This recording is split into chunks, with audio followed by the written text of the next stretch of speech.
Nah, gencatan senjata rapuh antara Iran, Israel, dan Amerika Serikat mungkin sedang memasuki fase paling berbahaya sejauh ini.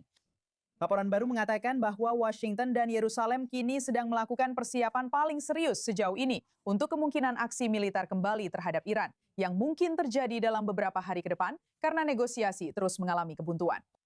Menurut New York Times, opsi yang sedang dibahas jauh melampaui serangan udara dan bahkan mencakup kemungkinan misi komando di dalam Iran untuk mengambil kembali uranium yang sangat diperkaya yang dikubur setelah perang tahun lalu. Pejabat Israel juga memperingatkan bahwa mereka sedang bersiap untuk putaran pertempuran berikutnya yang bisa berlangsung selama beberapa hari hingga berminggu-minggu. Dan Perdana Menteri Israel telah mengonfirmasi 2 laporan bahwa ia baru saja berbicara dengan Presiden Amerika Serikat Donald Trump beberapa menit yang lalu tentang perang dengan Iran sebelum ia berencana mengadakan diskusi keamanan terbatas malam ini.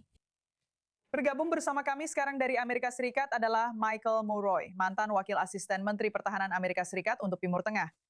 Jelas, kami sedang mendengar laporan-laporan ini sekarang. Menurut Anda, seberapa dekat kita dengan pecahnya kembali pertempuran dengan Iran? Senang sekali bisa bersama Anda. Saya rasa kita sudah cukup dekat. Anda bisa melihat banyak pergeseran postur militer yang mirip dengan yang kita lihat sebelum perang dimulai. Jadi sekitar tanggal 27 dan 28 Februari, Anda bisa melihat banyak aset udara yang sebenarnya ditarik keluar karena mereka ingin memindahkannya ke Eropa agar tidak rentan terhadap serangan balasan dari Iran. Jadi itu tidak berarti pasti akan dimulai, tapi menurut saya itu adalah salah satu indikator bahwa hal itu memang akan terjadi. Dan tentu saja ada banyak percakapan antara Presiden Trump dan Perdana Menteri Netanyahu. Jadi semua mata tertuju untuk melihat apakah ini akan dimulai lagi. Dan tentu saja ada negosiasi yang terhenti, yang tampaknya tidak membuahkan hasil. Ini adalah indikator lain bahwa perang ini bisa dimulai kembali.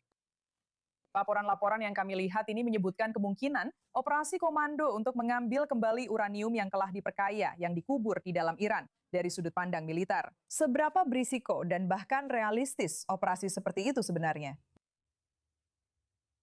Sangat beresiko. Lokasi-lokasi ini berada jauh di dalam wilayah Iran. Itu tidak hanya membutuhkan pasukan ini masuk lewat udara, tapi kemungkinan besar akan menjadi salah satu misi operasi khusus paling kompleks dalam sejarah.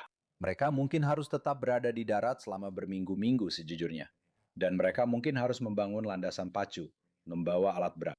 Material yang ingin mereka ambil, uranium yang sangat diperkaya ini, kemungkinan besar terkubur di puing-puing akibat serangan yang dilakukan Amerika Serikat terhadap fasilitas-fasilitas ini. Jadi bisa memakan waktu lama untuk mendapatkannya. Jelas, Iran akan mencoba segala cara untuk mengusir mereka dan tentunya berusaha menimbulkan korban pada pasukan itu sendiri. Itu harus menjadi pasukan terkoordinasi besar yang masuk ke sana. Itu akan menjadi operasi serius dan keputusan yang sangat berisiko. Pada akhirnya, menurutmu apa yang beresiko Trump kehilangan saat ini? Ada banyak laporan yang mengatakan bahwa Trump tidak ingin kembali berperang. Jelas ini bukan langkah politik yang paling populer. Dan dia sudah menghadapi posisi yang agak goyah di mata publik terkait pandangan mereka tentang perang ini. Jadi menurutmu bagaimana jika pada akhirnya kembali berperang akan berdampak pada Trump dan kepemimpinannya saat ini di Amerika Serikat? Itu pertanyaan yang sangat bagus. Ini adalah perang yang sangat tidak populer. Dari awal sudah tidak populer dan tidak menjadi lebih baik. Dan jika kita kembali berperang, saya membayangkan ketidaksetujuan akan naik dari 70% menjadi lebih tinggi lagi. Dan tentu saja jika kita mengirim pasukan darat dan terjadi korban jiwa, ini bisa benar-benar anjlok. Sekarang memang tidak populer, tapi ini bisa benar-benar anjlok. Jadi saya tidak berpikir Presiden Trump ingin kembali berperang, tapi pada dasarnya Iran sangat sedikit melakukan upaya dalam negosiasi ini sampai ke titik di mana dia bisa menerimanya. Mereka pada dasarnya meminta hal-hal yang dalam beberapa kasus Amerika Serikat bahkan tidak punya wewenang untuk memberikannya. Kami tidak punya wewenang untuk memberikan kedaulatan kepada Iran atas jalur air internasional. Amerika Serikat tidak lebih punya kemampuan untuk melakukan itu dibandingkan negara lain manapun di dunia.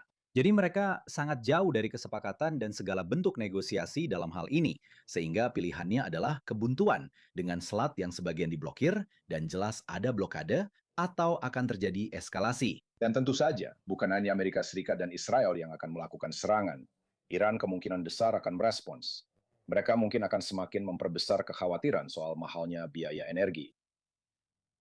Pertanyaan terakhir yang ingin saya tanyakan padamu, Michael, adalah seperti apa serangan yang kamu bayangkan akan dilakukan oleh Amerika Serikat? Jelas, kita sudah membicarakan laporan tentang misi-misi komando seperti ini. Tapi secara lebih luas, menurutmu apa yang mungkin terjadi? Jadi Presiden Trump telah beberapa kali menyebutkan tentang menghancurkan kapasitas pembangkit energi di Iran. Jadi menurut saya ada 3 pembangkit listrik besar. Tentu saja hal itu akan dipertanyakan menurut hukum internasional.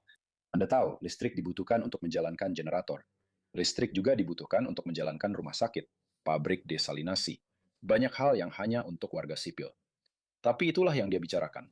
Dia juga membicarakan tentang jembatan. Seseorang bisa berargumen bahwa jembatan-jembatan ini dibutuhkan untuk memindahkan militer, tapi juga untuk perdagangan.